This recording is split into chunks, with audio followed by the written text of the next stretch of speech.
Multi department committee పర్యటనపై RG2 GM కార్యాలయంలో అధికారులతో RG2 GM బండి వెంకటయ్య సమీక్షా సమావేశం నిర్వహించారు.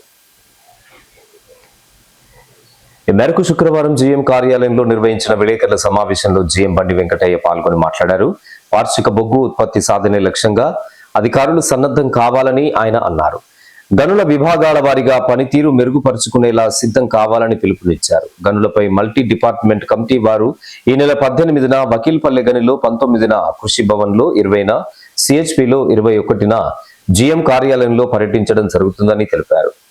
ఇంకా ఈ కార్యక్రమంలో SO2 GM రాముడు, AGM personal Aravind Rao, AGM IED Chandrasekhar, AGM సజన్ Mehra, DGM Ramachandram, area safety అధికారి Santosh Kumar, personal, finance, survey, estate, E&M భద్రతా విభాగాల అధికారులు తదితరులు పాల్గొన్నారు.